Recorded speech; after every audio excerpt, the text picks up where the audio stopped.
There you go, guys.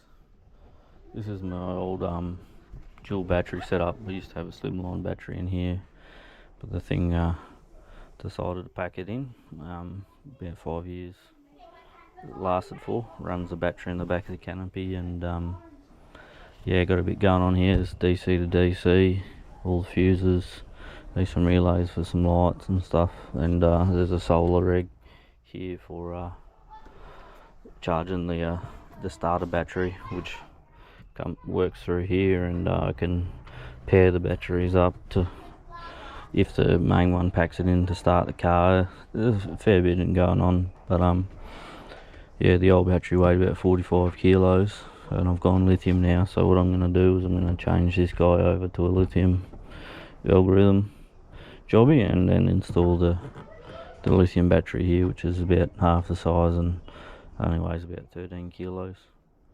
Yeah, I'll show you this old what is it, AGM battery. So that's the guy there, 170 amp hour kick-ass, weighs a bloody ton. So that's retired. That's been about a week getting red hot, and yeah, it's calmed down now. So I think it dropped to sell when I went Forbian. So yeah, we're gonna, there's the land of all the dead batteries. So gonna install this lithium battery, and yeah, I'm not sure if I'm gonna make a video of me doing all this because it's quite involved, but yeah, I thought I'd show you the before, and then I'll show you the after. Alright, thanks guys. Alright guys, pretty much got the brains of the network out. So this is the old IDC25 Projecta 25 amp 3-stage DC to DC. This has probably been in the car for about 5 years as well, and yeah, had no dramas. I've got a solar input that goes off to the ignition. Don't need that for if you don't have a smart alternator. That's the LED for showing that it's charging.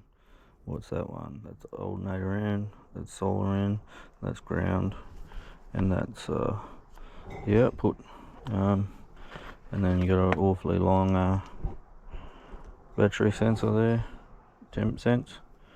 So yeah, what I'll do is I'll have to go into the workshop, but I'll have to get the new lithium jobby and trim up all the wires so they are all the same length as this, and put the crimps on, and then it should be pretty much like for like. Yeah, so it shouldn't be too hard of a job, but Mozzie's whiting, so I think I'll do the rest of that inside. Alright guys, cheers. What do we got?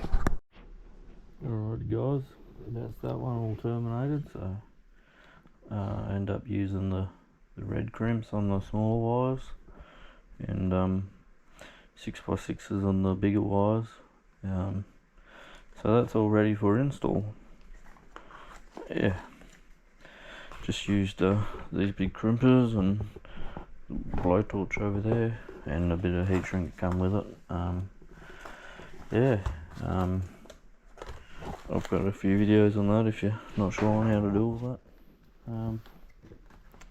Just thought, that was a side note, the old one's out of warranty, so I thought I'd open it up, but as you can see, there's not much in it. This is like a soft type of silicon, and yeah, once they're haggard, I think that's it. But this one still works, so I'll put it back together, but I thought I'd show you inside. Yeah, just a soft compound. But yeah, alright, cheers guys. Alright guys, managed to get the DC to DC all hooked up, and yeah, I managed to make the new 100 amp hour lithium fit in the spot of the old AGM. Got quite a bit of space there now. All that's left to do is just hook up the positive, which I'm going to extend, and route that to the pos terminal over there, and yeah, it'd be pretty much ready to fire it up. Probably won't get that tonight because I got to go fishing in the morning, so got to try and get a good sleep, even though I normally never do. I'll just show you around the other side anyway. The battery's tested out pretty good, considering they said you'd only have 90%. Whether that drops down later or not, it's a different story. But yeah, this battery is 120 mil thick. Thickness, and I had a 10 mil liner in here to cushion the old battery, which was 110. So yeah, I've had to cut this away, and it fits like a glove. It's a steel case, or stainless maybe, powder coated, so should be pretty right. There's no movement on it whatsoever, so pretty safe to say that it's not going anywhere and vibration's not going to kill it. But I got a nice nifty spot here. Might put a jack or something there. I don't know, but yeah, I've got a bit more space now.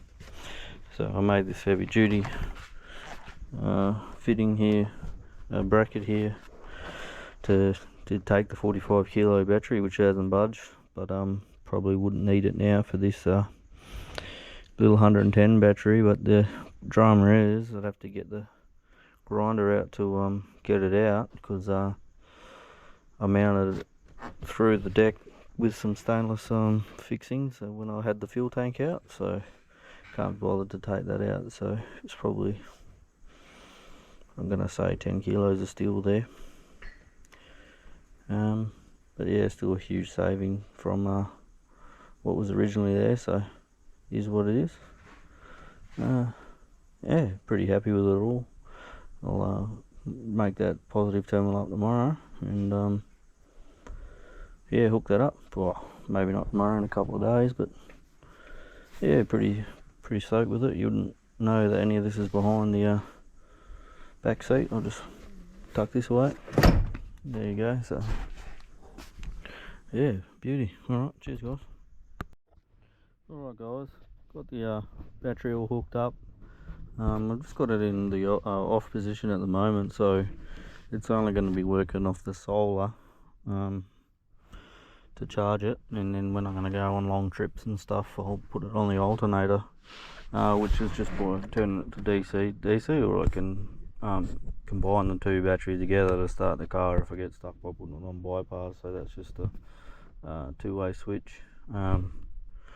So the reason I don't have it on DC is I've got a solar regulator on the roof with a little 20 watt panel that trickle charges the start battery, because I leave it parked up for quite a long time, and I've had batteries die pretty quick. So I've got that topping up the start battery, and then I've got this just running off the solar on the roof, which has got 200 watts.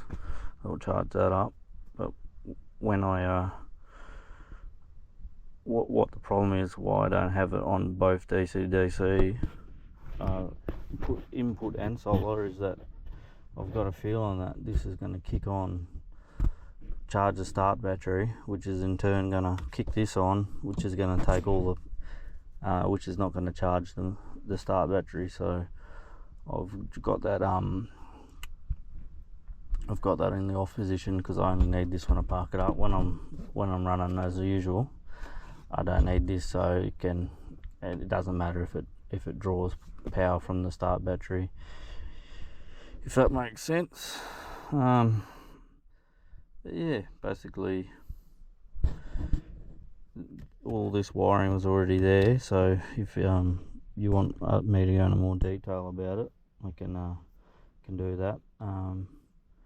But yeah, that's pretty well it. This is sitting at about 13.5, and the start battery sitting at about 12.7.